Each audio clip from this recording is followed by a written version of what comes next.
This is RTV6 News at 7, working for you. Good evening. I'm Amanda Starantino. Mark Mullins is off tonight. As Central Indiana shelters from the cold, RTV6 is working to shine a light on creatures who need our help this time of the year. We went along with Friends of Indianapolis Dogs Outside, also known as FIDO. On days like today, they look for violations like dogs being outside under 20 degrees. A chain less than 12 feet long, no cover, floor, or straw in dog houses. Those are all illegal. These crews try to correct behavior first, like giving them supplies. They say the last thing they want to do is separate a dog from its family. We do want to help keep dogs in the home. We don't want them to be impounded and go to the shelter. You know, the shelter is always crowded, but we want to help improve their lives. And as a last resort, you know, if a dog is, living in really dire conditions outside, shelter is where they need to go, but it's always the last resort. FIDO says most of the time dog owners are willing to listen and take the help. Those who do not comply, those pets could be taken by Animal Care Services. If you would like to donate to FIDO to help pets in Indy, we have more information in this story on the RTV6 app. Holding people in charge of your life accountable and getting a resolution. RTV6 was able to get crews out to fix the flooding problem this week after troubled residents reached out for help. For more than a week, people living at Hubbard Gardens near East 42nd and Sherman Drive battled floodwaters in their hallway. It was affecting their way of life, trapping some people who had no way to get in or out. She's like in a wheelchair. If I have to get her out towards the ramp where the door is to the back, you see what's down there. How am I supposed to do that? It makes no sense people living like this. And we tried contacting the apartment's management company several times and were able to get the message to office workers that a fix was needed. A plumbing and cleanup crew arrived on Sunday. However, neighbors tell us the smell left by the flooding is still very much a problem. If there is something affecting your life and you need help, connect with RTV6. Give us a call or send a message to workingforyou@rtv6.com, and we will see what we can do to get some answers for you.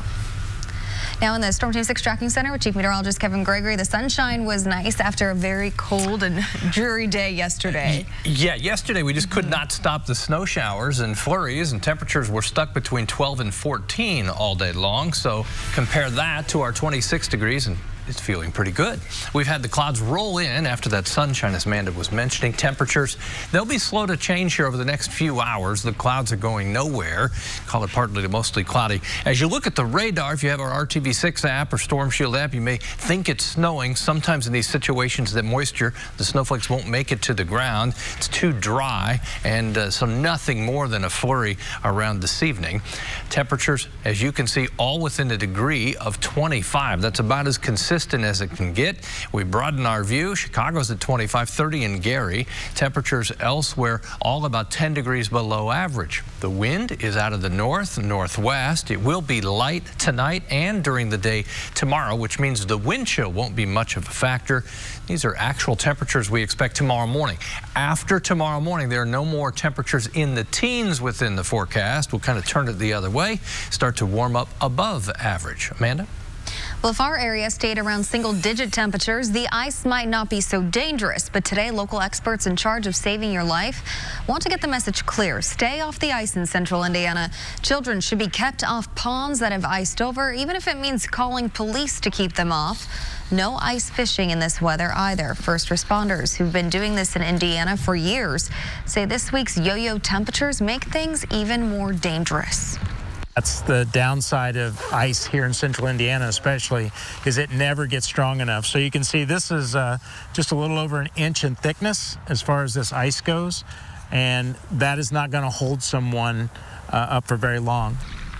Local rescuers say when a pet or person falls through the ice, you may feel the urge to go out on the ice to save them. But you should call 911 first and instead try to throw the person something that floats, like a rope or long branch, so they can hold on to that until first responders arrive. And drivers should prepare for changes when it comes to parking in downtown Noblesville. A new ordinance is now in effect.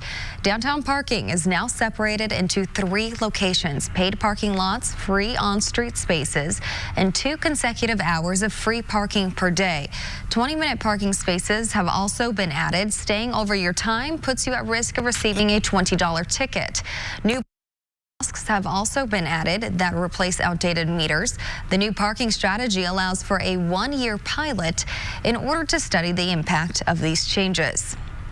A day out of the office and off from school has become a day to serve in honor of Dr. Martin Luther King Jr. WRTV's Troy Washington takes a look at how the holiday has evolved over the years into a catalyst for change in communities.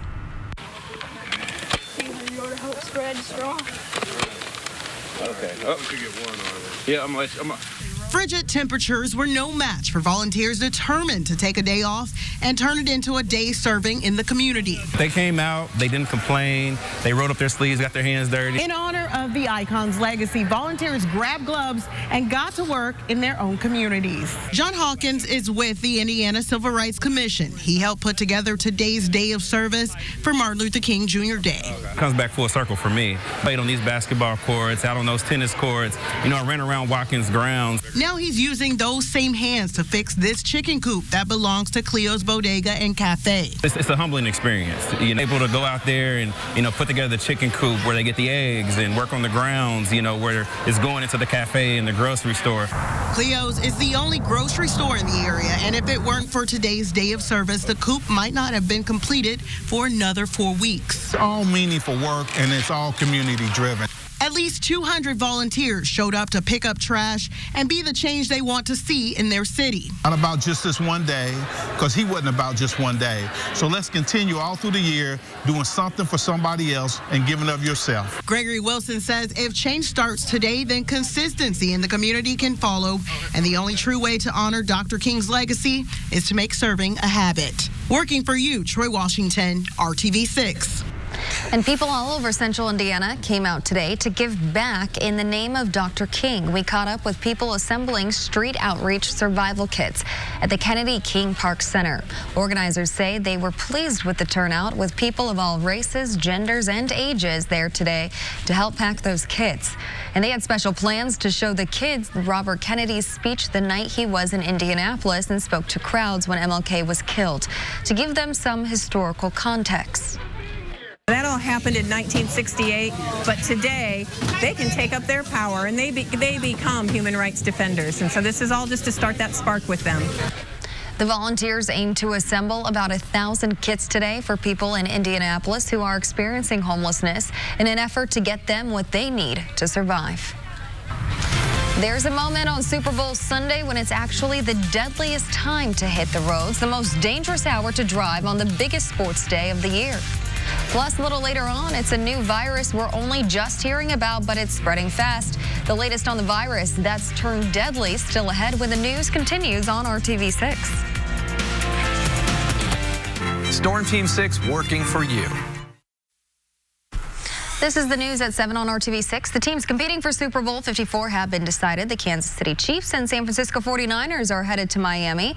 And as you line up plans for the big game, we are working for you to keep you safe after we found a new study that says the most dangerous time for drivers is the hour immediately following the Super Bowl. The University of Toronto looked at Super Bowl Sundays from 1975 to 2001 and found that deaths from crashes went up 41% after the big game. One Uber driver looking forward to working the big game says he's happy to offer a safe ride to passengers, but he too has to practice safety on the road.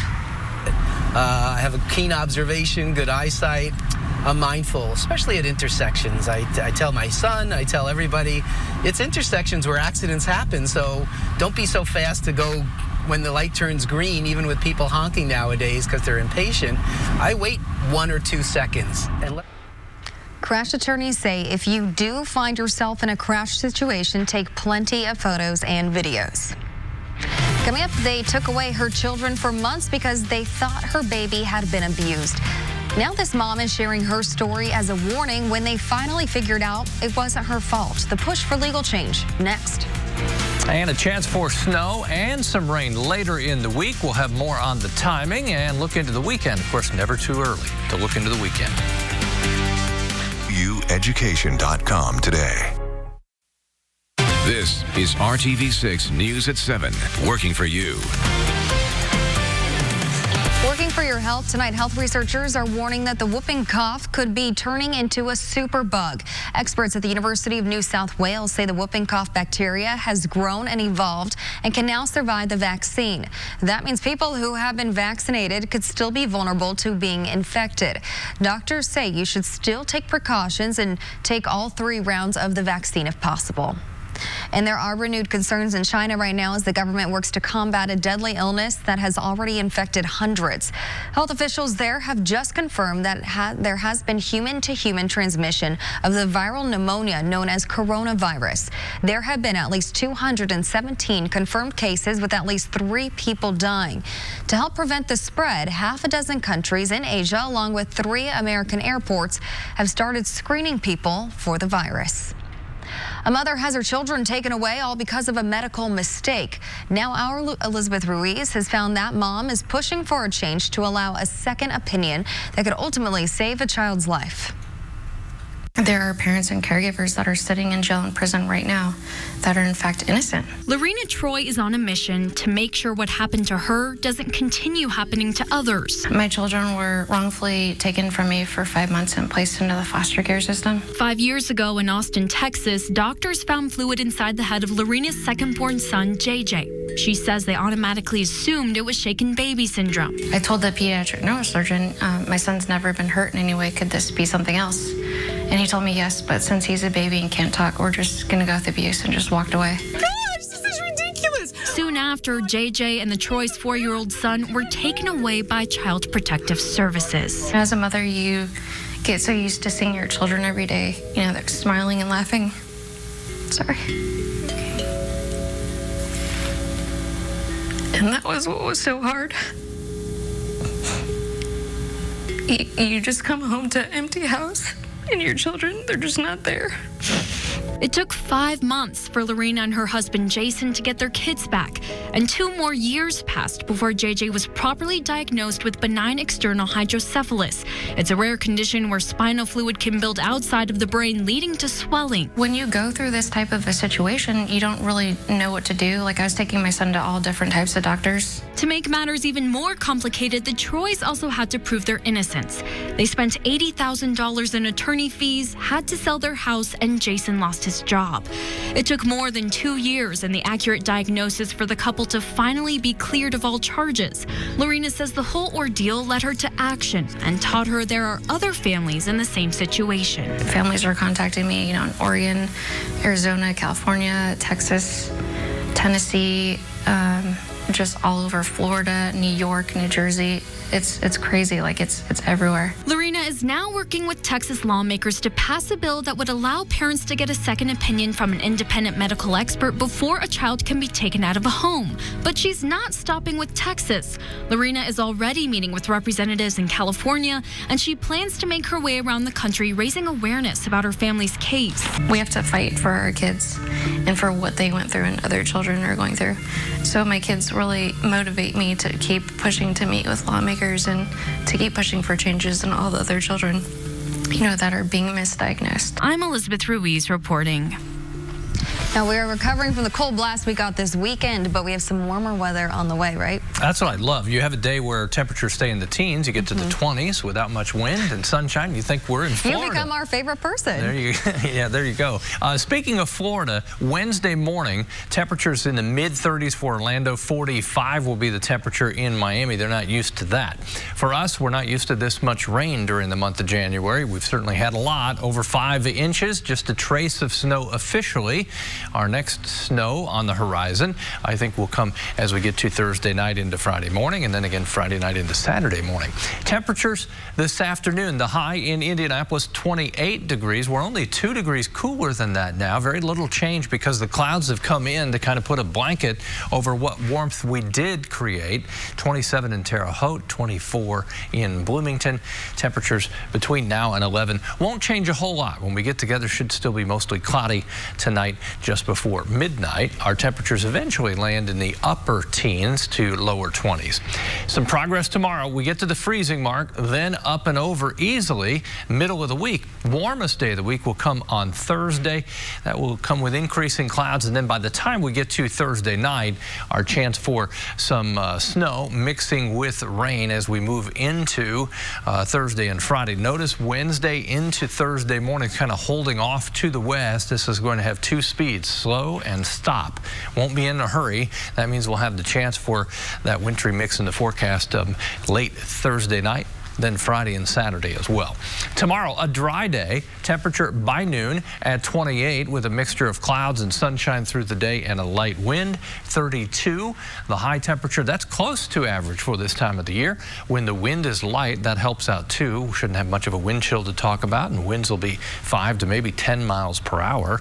We're a full 10 degrees below average today. We'll be closer tomorrow to average temperatures. Wednesday, the change, a few more clouds, especially during the afternoon, and a little more warmth. Almost to the 40-degree mark for an afternoon high temperature. That's true wherever you wander in the state on the Thursday. Just want to point out, Wednesday temperatures, they'll be comfortable. The question is, will we be able to see the space station fly over? We'll have some cloud cover, but I think there's a good chance you'll catch that. 6:35, it will appear low in the southwest, so that's right after the 6 o'clock news. I'm going to walk right outside and check that out. It'll be a 4-minute pass, and it'll just appear as a bright light. I'll remind you as we get to Wednesday as well. 7-day forecast, all eyes on Thursday night into Friday morning with some snow mixing with rain, and then Friday night into Saturday. I think same situation, snow mixing with rain then during the day on Saturday as well. Okay, thank you, Kevin. Well, over 200,000 service members transition out of military service each year. Alicia Nieves introduces us to a group working to help women ease back into civilian life. Be a character in this game for a minute. Roll the dice. Move along the board. When you land on an XP, that's when the game really starts. The CEO says that you have to sit this mission out. And you get a glimpse. You'll be too distracting to the boys, so you get left behind. Into what it's like for those who serve in the U.S. military. You learn some experiences are the same for male and female service members, but some are not. These are things we actually heard veterans say. Alexia Cohen and a group of graduate students at the School of Visual Arts partnered with the VA in New York City to create the Military Game of Life.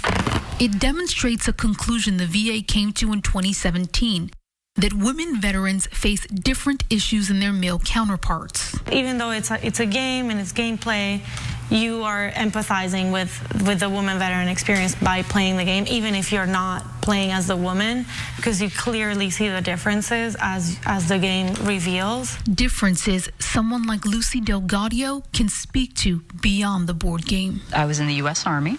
It meant everything to me. I served for 8 years. I built character, strength. I feel that it made me more resilient. Delgadio transitioned to civilian life in 1998, and that's when she learned some of the biggest challenges that women service members face. There wasn't any type of services, anything out there to help me. So I had to really do a lot of learning by myself. Women typically have less support in the veteran space and struggle to transition at a disproportionately higher rate than their male counterparts. About 67% of them find their financial transition from the military difficult compared to 47% of men. Women veteran homelessness is on the rise while male veteran homelessness is decreasing. And one of the most common differences, women vets often have their service questioned in a way male veterans typically do not.